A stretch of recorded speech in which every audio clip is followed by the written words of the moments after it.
Hello નમસ્કાર વિદ્યાર્થી મિત્રો, ગુજરાતી એજ્યુકેશન યુટ્યુબ ચેનલ પર આપ સર્વનું હાર્દિક સ્વાગત છે।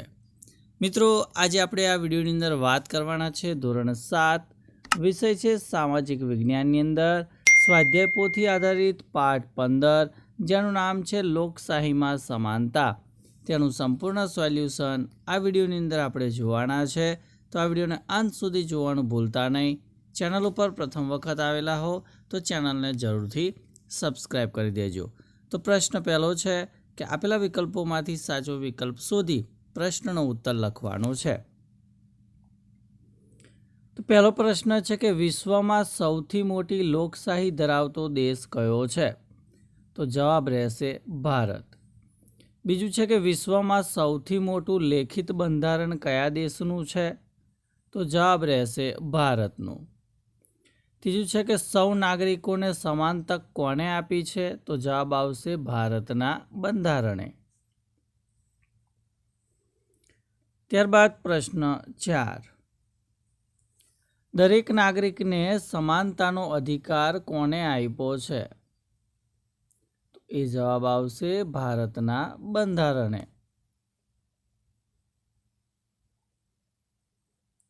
ત્યારબાદ 5મા નંબરનો પ્રશ્ન, લોકશાહીમાં નાગરિકો કોનો ઉપયોગ કરીને સરકારની રચના કરે છે? તો જવાબ આવશે મતાધિકારનો।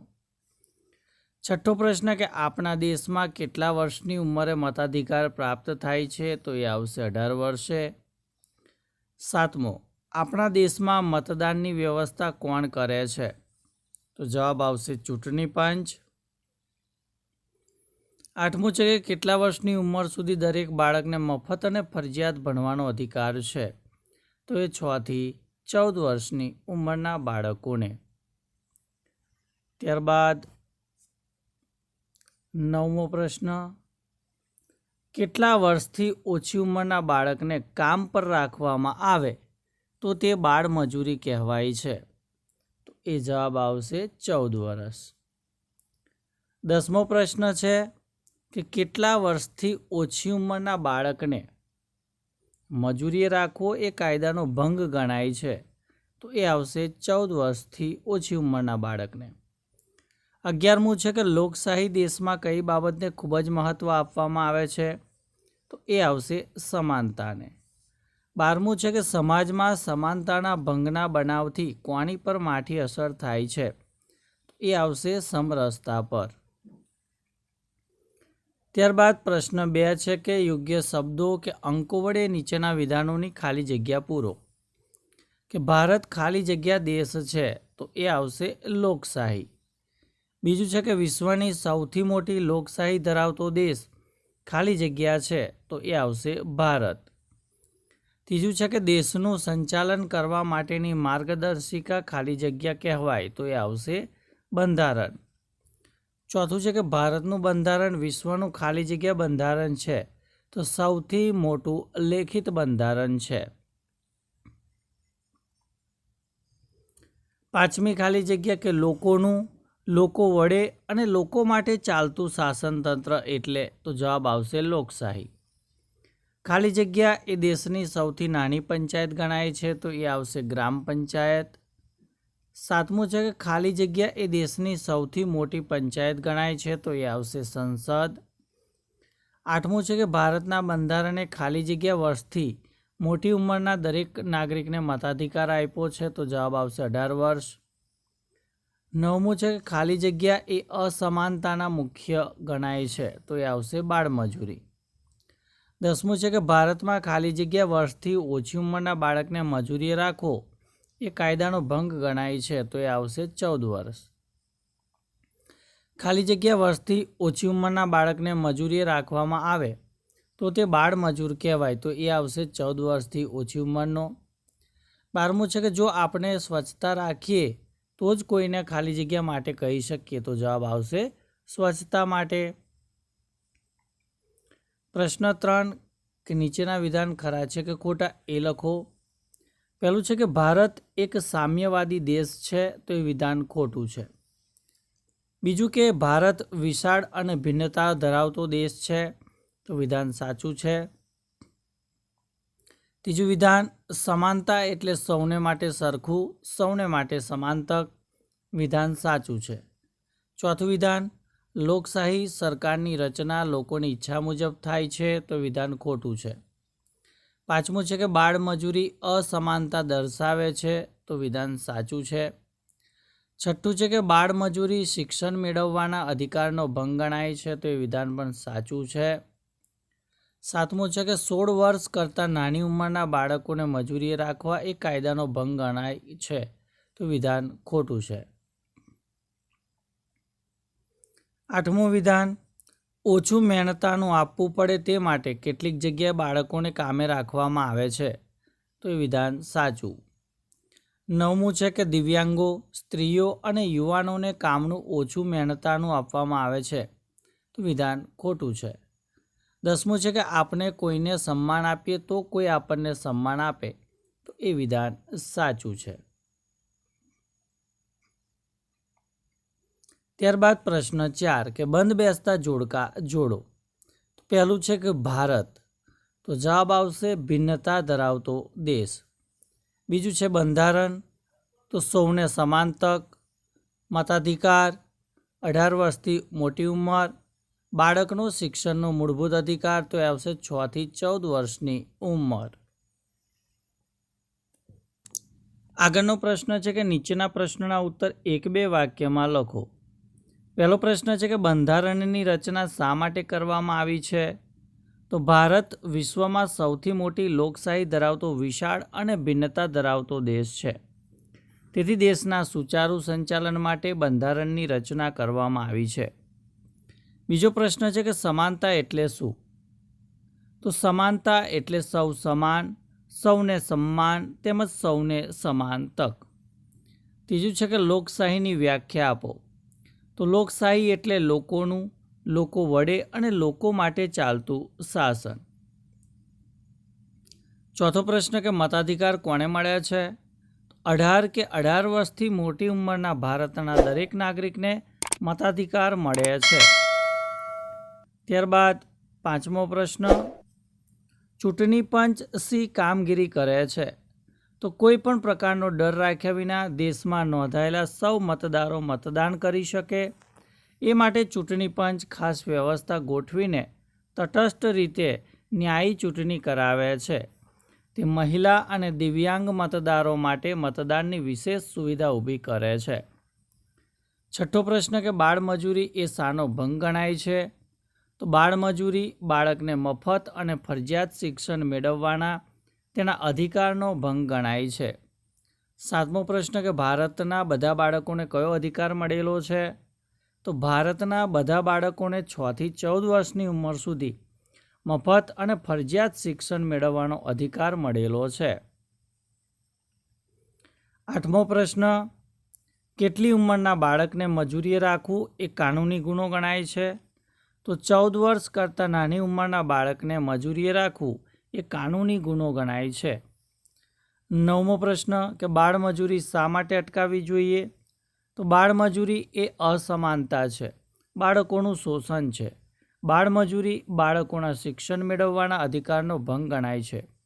વળી 14 વર્ષ કરતાં ઓછી ઉંમરના બાળકને મજૂરીએ રાખવું તે કાયદાનો પણ ભંગ છે. તેથી બાળમજૂરી અટકાવવી જોઈએ. 10મો પ્રશ્ન કે પુરુષ અને મહિલાને કઈ બાબતમાં ભેદભાવ રાખવામાં આવે છે? તો એક જ સરખા કામમાં પુરુષ અને મહિલાને મહેનતાણું ચૂકવવામાં ભેદભાવ રાખવામાં આવે છે. ત્યારબાદ પ્રશ્ન નંબર 6, નીચેના પ્રશ્નોના ટૂંકમાં ઉત્તર લખો. પહેલું છે કે લોકશાહી કોને કહેવાય?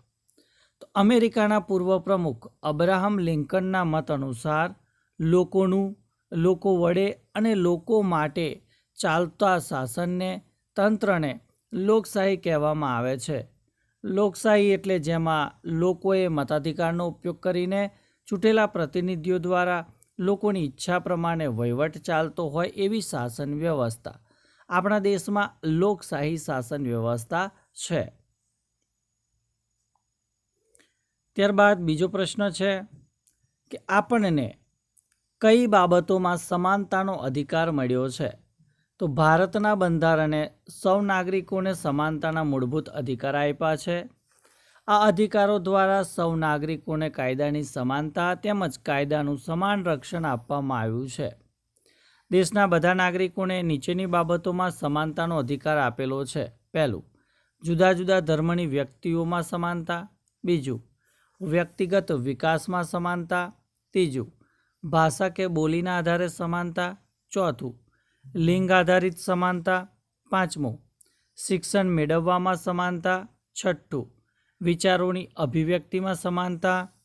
સાતમું, સરકારી નોકરીઓ, જાહેર રોજગાર, ધંધો, જાહેર સ્થળોનો ઉપયોગ, સામાજિક જીવન વગેરે બાબતોમાં સમાનતા. ત્રીજો પ્રશ્ન છે કે વ્યક્તિના સર્વાંગીણ વિકાસ માટે કઈ બાબત જરૂરી છે? તો વ્યક્તિના સર્વાંગીણ વિકાસ માટે ધર્મ, ભાષા, જાતિ, વંશ, રંગ કે જન્મ સ્થળના કોઈ પણ ભેદભાવ વિના સમાનતાના અધિકારનો યોગ્ય રીતે અમલ કરવો જરૂરી છે. આ બાબત વ્યક્તિના સર્વાંગીણ વિકાસ માટે જરૂરી છે. ત્યારબાદ પ્રશ્ન 7 કે ટૂંકનોંધ લખો. એમાં પહેલી ટૂંકનોંધ છે કે લોકશાહીમાં સમાનતા. તો ભારત એક લોકશાહી દેશ છે. સમાનતા એ લોકશાહીનો પાયાનો સિદ્ધાંત છે. ભારતના બંધારણે દેશના સૌ નાગરિકોને સમાનતાનો મૂળભૂત અધિકાર આપ્યો છે. આ હક દ્વારા બધા નાગરિકોને કાયદાની સમાનતા તેમજ કાયદાનું સમાન રક્ષણ આપવામાં આવ્યું છે. ભારતમાં ધર્મ, વંશ, જાતિ, લિંગ, જ્ઞાતિ, ભાષા, રંગ કે જન્મસ્થળમાં કોઈપણ પ્રકારના ભેદભાવ વિના દરેક નાગરિકને સમાનતાનો હક આપવામાં આવ્યો છે. સૌને સરખા ગણી, સૌને શિક્ષણ મેળવવાની, વિકાસ કરવાની, ધંધો રોજગાર કરવાની તેમજ ધર્મ પાળવાની સરખી તકો આપવામાં આવી છે. લોકશાહીમાં સમાનતાના અધિકાર દ્વારા સૌ સર્વાંગીણ વિકાસ સાધી શકે છે. આપના સ્વમાનને જાળવવા માટે પણ સમાનતાનો અધિકાર ખૂબ જરૂરી છે. સમાનતાનો અધિકાર આપણને બંધારણીય રક્ષણ પૂરું પાડે છે. બીજી ટૂંકનોંધ, મતાધિકારમાં સમાનતા. તો ભારતમાં લોકશાહી શાસન વ્યવસ્થા છે. લોકશાહીમાં સરકારની રચના લોકોના મતદાન વડે થાય છે. આ માટે આપણા દેશના બંધારણે 18 કે 18 વર્ષથી મોટી ઉંમરના દરેક નાગરિકને સમાન મતાધિકાર આપ્યો છે. ધર્મ, ભાષા, લિંગ, બોલી કે આર્થિક અસમાનતા વચ્ચે પણ સમાનતાના અધિકાર દ્વારા દરેક નાગરિકને મતદાન કરવાનો અધિકાર મળેલો છે. મતાધિકાર દ્વારા કોઈપણ પ્રકારનો ડર રાખ્યા વિના, શરમમાં આવ્યા વિના દેશની મતદાર યાદીમાં નોંધાયેલા બધા નાગરિકો મતદાન કરી શકે છે. મતાધિકારનો ઉપયોગ કરે છે એ માટે દરેક નાગરિક નિર્ભીક બનીને મતાધિકારનો ઉપયોગ કરે એ માટે ચૂંટણી પંચ તેને જાગૃત કરે છે. ચૂંટણી સમયે વધુમાં વધુ મતદારો પોતાના મતાધિકારનો ઉપયોગ કરે એ માટે ચૂંટણી પંચ પ્રયત્નો કરે છે. મહિલા અને દિવ્યાંગ મતદારો પોતાના મતાધિકારનો ઉપયોગ કરી શકે એ માટે ચૂંટણી પંચ ખાસ વ્યવસ્થા પણ કરે છે. ત્યારબાદ ત્રીજા નંબરનો પ્રશ્ન કે બાળમજૂરી અને બાળ અધિકાર. તો વ્યક્તિના સર્વાંગીણ વિકાસ માટે દરેક બાળકને શિક્ષણ મેળવવાનો મૂળભૂત અને કાનૂની અધિકાર છે. આપણા દેશમાં દરેક બાળકને 6 થી 14 વર્ષ સુધી મફત, ફરજિયાત અને સાર્વત્રિક શિક્ષણ મેળવવાનો કાયદાકીય અધિકાર આપવામાં આવ્યો છે. તેથી 14 વર્ષથી ઓછી ઉંમરના બાળકને મજૂરી રાખી શકાય નહીં. બાળમજૂરી એ બાળકના શિક્ષણ મેળવવાના અધિકારનો ભંગ ગણાય છે. બાળકોને ભણવાની ઉંમરે તેમની પાસે મજૂરી કરાવવામાં આવે તો તે કાયદાનો ભંગ થયો કહેવાય. આ કાયદાના ભંગ બદલ નોકરીદાતાને કાનૂની સજા પણ થઈ શકે છે. તો મિત્રો, આ હતું ધોરણ 7 વિષય સામાજિક વિજ્ઞાનની અંદર સ્વાધ્યાય પોથીનું સંપૂર્ણ સોલ્યુશન નિહાળ્યું. તો વિડીયો ચોક્કસથી ગમ્યો હોય તો વિડીયોને લાઇક કરી દેજો, શેર કરી દેજો અને ચેનલને સબસ્ક્રાઈબ કરી દેજો. Thank you. આભાર.